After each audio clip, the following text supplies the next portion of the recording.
Bapak Mama serta saudara-saudara, helama tone iya. Helam. Shalom bagi kita semua. Apa kabar pagi ini? Ya. Puji Tuhan, kita semua ada dalam keadaan baik. Dan di pagi ini kita ada dalam perayaan kenaikan Yesus Kristus ke sorga.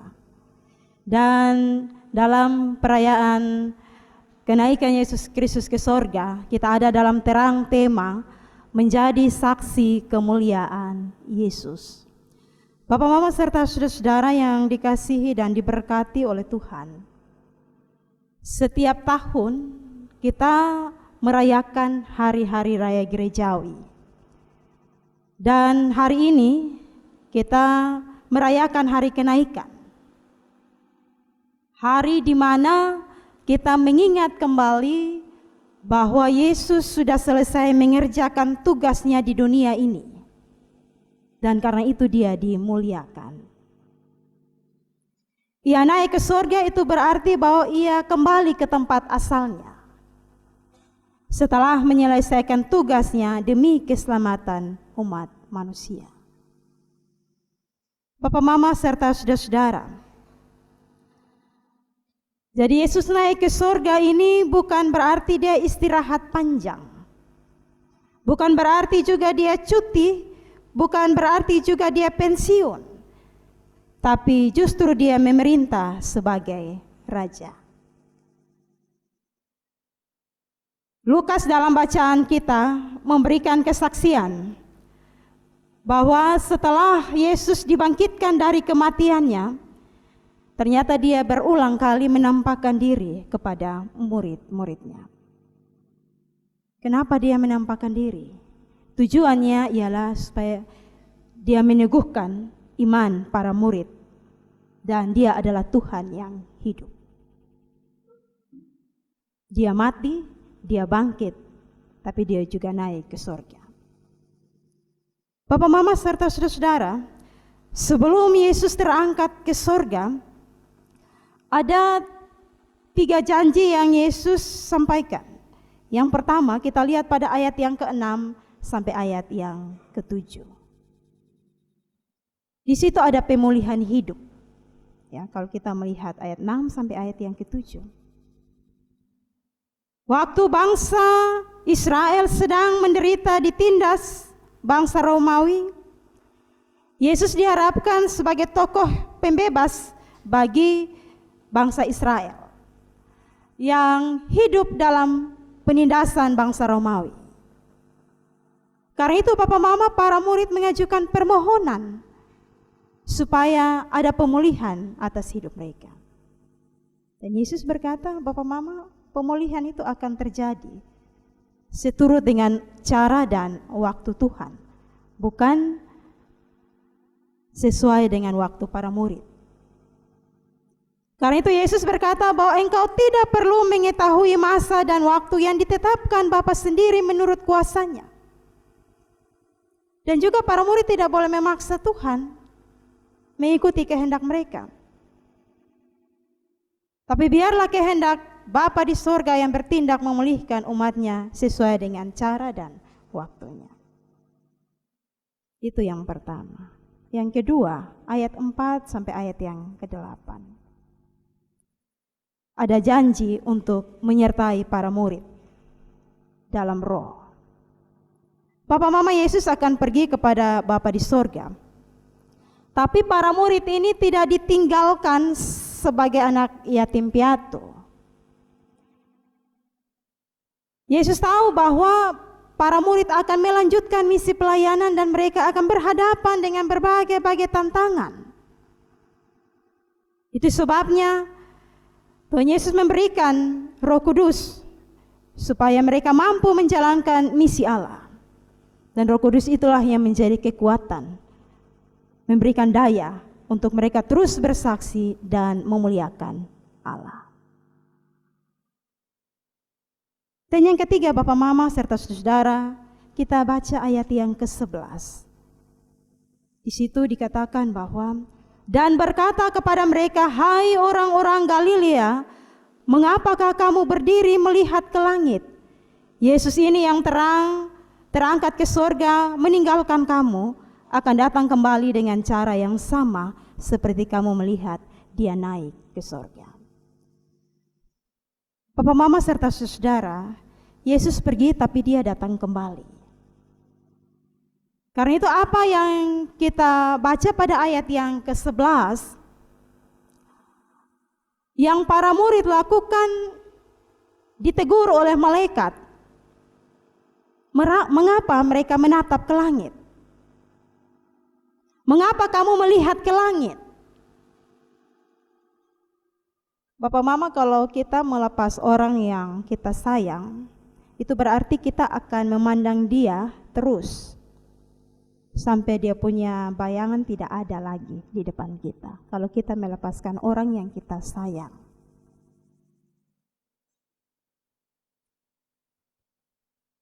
Kalau kita menunggu orang berarti kita mengarahkan pandangan kita ke jalan di mana orang itu akan muncul. Itu biasa. Tapi kata-kata malaikat ini seolah-olah malaikat mau bilang, Tuhan sujalan pi, ya. Jadi jangan ingat dia lagi. Toh nanti dia datang juga. Bapak Mama, apakah ini berarti sejak sesudah Yesus naik ke surga murid-murid tidak perlu mengingat dia lagi?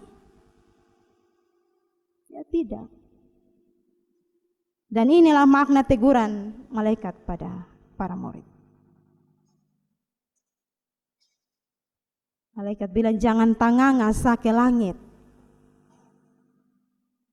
tapi lihat ke bawah dan urus ini bumi, urus sesama, urus ini kehidupan. Karena itu menjadi orang Kristen itu berarti bukan tiap hari kita duduk, kita berdoa, kita lihat ke langit sambil kita mengenang bagaimana Yesus naik ke surga dan bagaimana dia datang. Tetapi ketika kita ada di bumi ini, kita terus melanjutkan pekerjaan yang masih Tuhan lakukan bagi kita semua. Karena itu malaikat bilang jangan tangangasa ke langit, lihat ke bawah dan melanjutkan pelayanan. Nah, kita adalah gereja yang hidup di bawah pemerintahan Kristus. Oleh karena itu, gereja terus bekerja untuk memberitakan dan terus menyatakan kemenangan Yesus untuk dinikmati oleh banyak orang. Menjadi gereja yang hidup dari kemenangan Kristus berarti menjadi gereja yang bekerja keras untuk terus menyatakan kuasa pembebasan Kristus kepada setiap orang yang terkungkung dalam rupa-rupa kuasa jahat. Dan ini bukan pekerjaan yang ringan. Ada begitu banyak tantangan.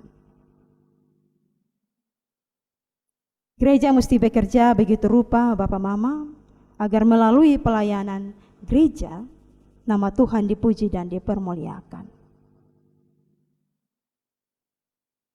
Mengingat bahwa Tuhan yang naik ke surga berarti mengutus utusannya di bumi supaya terus melanjutkan pekerjaannya.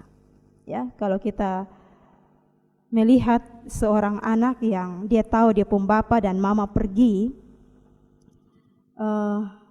dia bekerja, dia menunggu tapi dia bekerja. Bukan berarti bahwa ketika dia bapa dan mama jalan pergi, dia hanya berpikir kira-kira bawa oleh-oleh apa, tapi dia tidak bekerja. Karena itu malaikat menegur para murid, jangan tangan lihat di langit, tapi terus jalankan tugas dan tanggung jawab pelayanan. Itu yang ketiga. Jadi para murid diminta untuk tidak sekedar takjub dan hanya memandang ke langit atau ke surga. Tapi mereka diminta Yesus menantikan penggenapan kedatangannya dengan melihat pada dunia ini. Menjadikan dunia ini sebagai medan pelayanan sambil menantikan Yesus yang akan datang kembali. Ya, kapan Yesus datang, bahkan waktunya bukan urusan para murid. Tapi tugas para murid ialah menantikan kedatangannya dengan aktif bersaksi, aktif melayani Tuhan sampai ke ujung bumi. Nah, Bapak Mama serta saudara-saudara yang dikasihi oleh Tuhan Yesus Kristus, hari ini kita semua orang Kristen memperingati peristiwa kenaikan Yesus Kristus ke surga. Dan itu ada beberapa hal penting yang menjadi pelajaran bagi kita semua dari peristiwa kenaikan Yesus. Yang pertama, bahwa Yesus itu tidak berasal dari dunia tapi dari surga. Dia anak Allah dan diutus oleh Bapa kepada dunia ini untuk menebus dan menyelamatkan kita semua.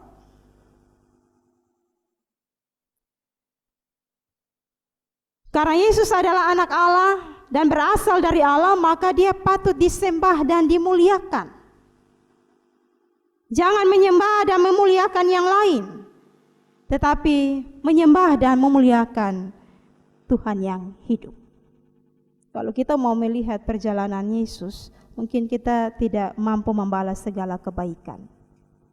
Dia berkorban bagi kita, dia mati, dia bangkit, bahkan dia naik. Karena itu Bapak Mama, surga merupakan tempat dan situasi yang nyata. Jika dunia ini mengajarkan tidak ada surga dan neraka, iman Kristen bersaksi bahwa surga itu ada. Yesus pergi untuk menyediakan tempat bagi orang percaya di surga untuk kehidupan yang kekal bersama Bapa di surga. Kedua, Yesus pergi kepada Bapa supaya kita beroleh kesempatan untuk melakukan kehendak-Nya. Menjadi pertanyaan bagi kita semua, Bapak Mama, apa itu kehendak Yesus? Menjadi saksi untuk kemuliaan namanya. Injil tentang Yesus Kristus menyelamatkan dunia ini harus berlanjut, supaya segala lutut akan bertelut dan segala lidah mengaku bahwa Yesus Kristus itu adalah Tuhan dan Juru Selamat dunia. Dan tugas kesaksian ini ada di setiap pundak orang percaya, saya, Bapak Mama, dan kita semua. Jadi tugas untuk melakukan panggilan ini bukan tugas pendeta, penatua, diaken dan pengajar, kita semua di masing-masing bidang kita. Karena itu Bapak Mama serta saudara-saudara yang dikasihi oleh Tuhan Yesus Kristus, dalam merayakan hari kenaikan Yesus Kristus juga kita ada dalam bulan bahasa dan budaya. Dan kita tahu bahwa kekayaan budaya itu berupa musik, tarian, lagu, ya, tuturan, adat, puisi, dan seterusnya. Sebenarnya ini semua dipakai sebagai sarana kesaksian untuk memuliakan nama Tuhan. Sepanjang bulan Mei kita ada dalam bulan bahasa ini. Dan masing-masing budaya memakai adatnya, bahasanya dalam liturgi. Dan ini semata-mata sebagai sarana kesaksian untuk memuliakan nama Tuhan. Jangan jadikan bulan budaya ini sebagai bulan untuk menonjolkan diri, kira-kira suku mana yang lebih baik, kostum suku mana yang lebih indah, lebih cantik. Sebenarnya di bulan budaya ini kita pakai itu sebagai sarana kesaksian untuk memuliakan nama Tuhan. Menjadi saksi kemuliaan Kristus tidak mudah, Bapak Mama. Tantangan dan kesulitan, derita dan aniaya, bahkan kematian, itu harga yang mahal yang harus ditanggung. Itu sebabnya Bapak Mama, orang tidak mau membayar harga yang mahal untuk tugas mau bersaksi tentang Kristus. Ada resiko yang harus dia terima. Ketika dia mau menyampaikan kebaikan dan kemurahan Kristus, terkadang dibenci, ya, ditolak, dihina, dianiaya, bahkan harus kehilangan nyawa. Jadi menjadi saksi Kristus memang tidak mudah. Namun ingatlah Bapak Mama, Tuhan tidak pernah meninggalkan kita seorang diri. Tuhan ada bersama kita, menyertai kita melalui Roh Kudus. Sumber kuasa dan kekuatan untuk menjadi saksi Kristus hanya ada pada kuasa dan pertolongan Roh Kudus. Tanpa Roh Kudus kita tidak mampu menjalankan misi di tengah-tengah dunia ini. Bahkan Roh Kudus juga memampukan kita untuk berdoa di saat situasi yang tidak baik. Itu yang kedua. Yang ketiga, Bapak Mama terus berpengharapan kepada Kristus sampai Kristus datang kembali. Kedatangan Yesus itu pasti, ya. Tapi kita tidak pernah tahu waktu kapannya. Dia Tuhan yang hidup, Dia tidak pernah lalai menepati janjinya. Meskipun ada orang yang menganggapnya sebagai kelalaian, tapi Dia Tuhan yang hidup, Dia tidak pernah menepati janjinya. Bahkan Dia naik ke surga, Dia menyediakan tempat bagi orang percaya. Dia berjanji untuk datang kembali suatu hari kelak untuk membawa setiap orang yang percaya ke tempat yang disediakan dalam persekutuan kekal bersama Yesus Kristus. Dan itu selagi kita masih diberikan kesempatan untuk hidup berkarya, teruslah memuliakan nama Tuhan dimanapun kita berada. Kita belajar untuk hidup dalam ketaatan. Kita belajar untuk hidup dalam kesetiaan. Kita belajar untuk hidup dalam kemurnian iman, menantikan kedatangan Yesus. Dengan cara apa? Dengan cara memberi diri untuk melayani Tuhan. Dengan cara bersaksi memuliakan nama Tuhan. Sekalipun kita tahu bahwa kita memberi diri untuk melayani Tuhan, dia pun tantangan ada. Tapi sekali lagi firman Tuhan katakan, berdirilah teguh dan percayalah dan berharap kepada Yesus Kristus. Dia tidak pernah meninggalkan kita semua dalam menjalankan tugas dan tanggung jawab kita setiap hari. Jangan kita berharap kepada lain. Setiap orang yang berdiri teguh dan percaya dan berharap kepada Kristus, dia pasti akan menikmati hidup yang kekal bersama Kristus dalam rumah Bapa di sorga. Karena itu Bapak Mama serta saudara, selagi Tuhan masih memberikan kita kesempatan untuk hidup, mari masing-masing kita melakukan, menjalankan tanggung jawab kita dengan penuh ketaatan, kesetiaan. Kita percaya bahwa kita taat, kita setia, kita menjalankan tugas dan tanggung jawab kita dengan penuh tanggung jawab, pasti kita akan dituntun dan disertai oleh Tuhan.